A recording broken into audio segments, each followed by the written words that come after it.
Some names fade from history, but these names should never be forgotten. They stood for justice. They fought for freedom. And like Jesus, they gave their lives for the cause. From Medgar Evers to Fred Hampton, from Amilcar Cabral to Malcolm X. These are not just names in dusty history books or fading headlines. These are legacies. Each one a life taken too soon, but never in vain. Today, we honor them. Greetings and welcome, history seekers. I'm Carolyn A. from GettingToTheRoots.com. Here, we're all about uncovering and celebrating your unique family history.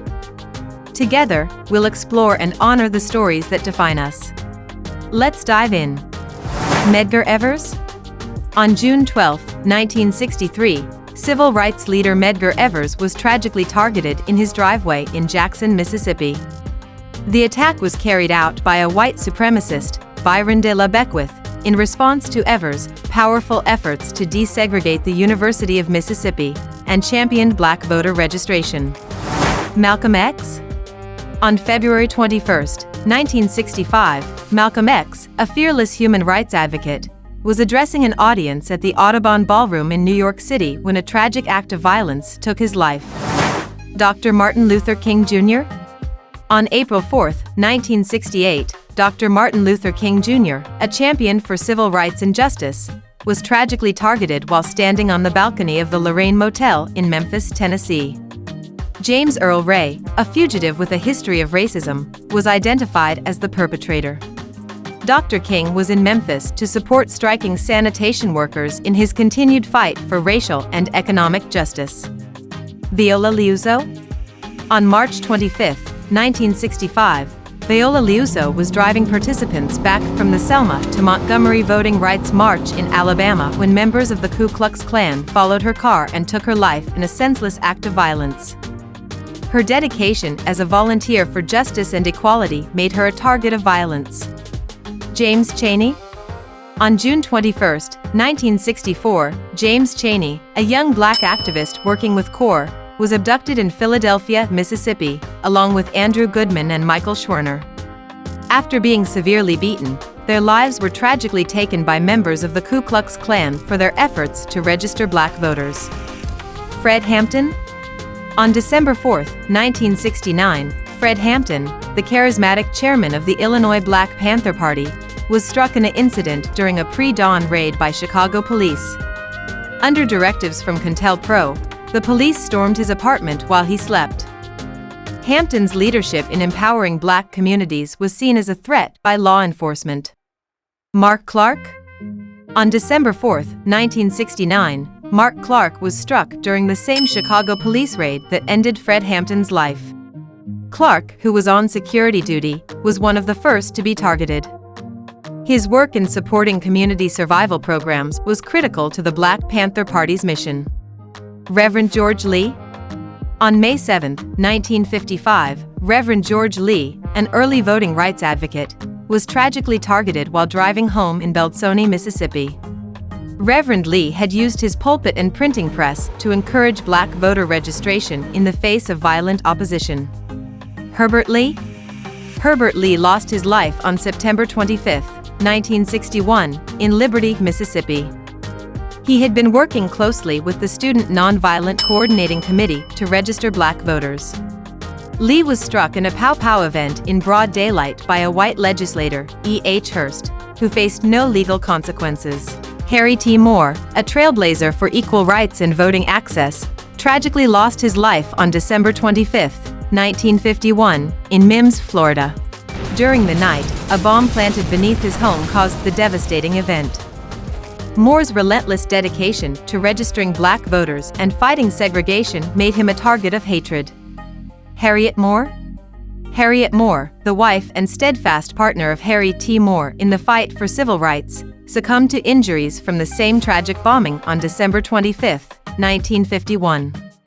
Together, they led efforts to register black voters and campaigned tirelessly for equal educational opportunities. Lamar Smith?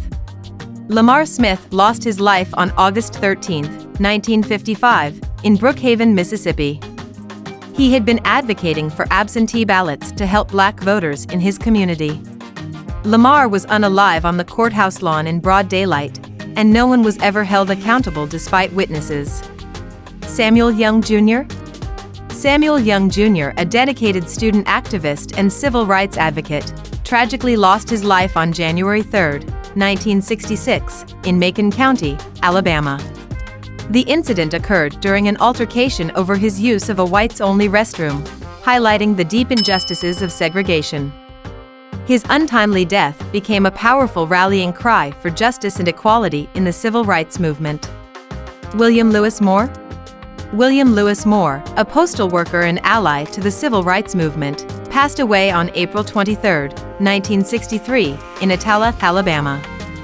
While delivering letters advocating for racial equality, he was targeted in a violent attack. Benjamin Brown.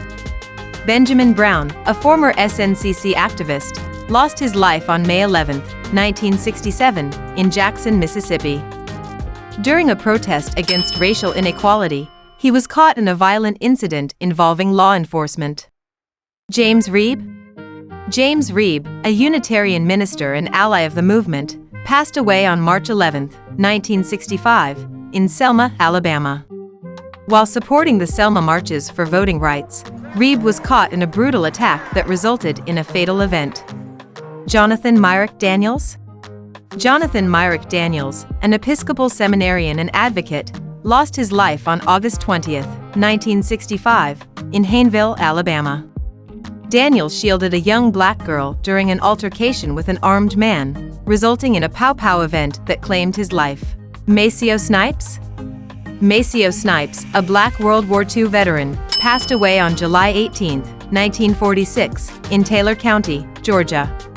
Snipes became a target after being the first black man in his county to vote in a Democratic primary, leading to a tragic event shortly thereafter. Muriel Franco. Muriel Franco, a city councilwoman and outspoken critic of police violence in Brazil, lost her life on March 14, 2018, in Rio de Janeiro. A pow-pow incident involving her vehicle occurred while she was returning from an event, making her a symbol of resistance against oppression. Oscar Romero. Oscar Romero, a fearless critic of government violence and oppression in El Salvador, lost his life on March 24, 1980. While delivering Mass at a hospital chapel, he was targeted in a pow-pow event that marked a turning point in the country's civil conflict. Chris Hani. Chris Hani, a South African anti-apartheid leader and commander of the armed wing of the African National Congress, lost his life on April 10, 1993. He was struck in a pow-pow event outside his home by individuals opposing his vision of a democratic South Africa. Steve Biko.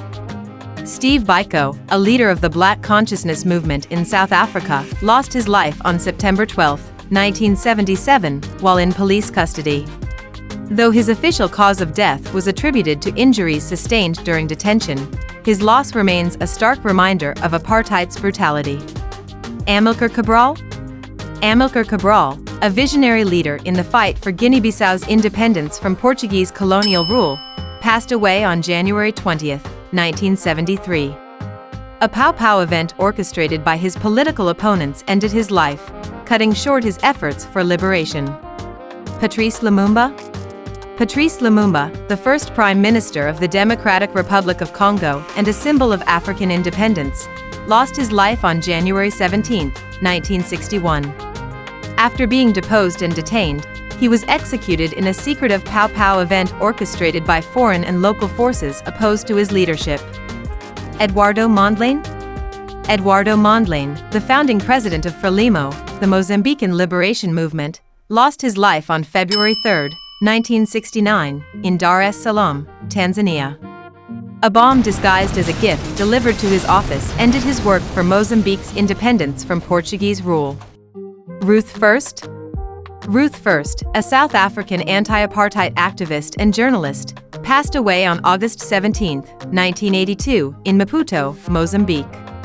She was the victim of a letter bomb sent by agents of South Africa's apartheid regime due to her outspoken opposition to their policies. Walter Rodney. Walter Rodney, a Guyanese historian and activist, lost his life on June 13, 1980, in Georgetown, Guyana.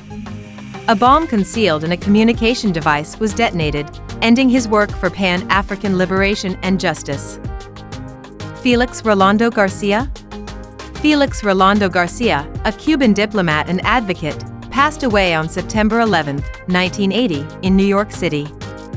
A Pow Pow event carried out by anti-Castro militants ended his life. His death highlighted the risks faced by diplomats working in politically charged environments. Anna Mae Aquash? Anna Mae Aquash, a Mi'kmaq activist and member of the American Indian Movement, passed away in February 1976 on the Pine Ridge Reservation. A Pow Pow event ended her life under controversial circumstances, highlighting tensions within the fight for indigenous sovereignty.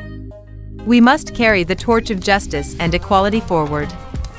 Let us honor their sacrifices by never forgetting their names and continuing the fight for human rights for all. That's a wrap, history seekers. Watch our full playlist, The 400-Year Journey from Africa to America, and share this video to honor these names. Like, subscribe, and join our email list to stay connected. Thanks for watching. Peace and love.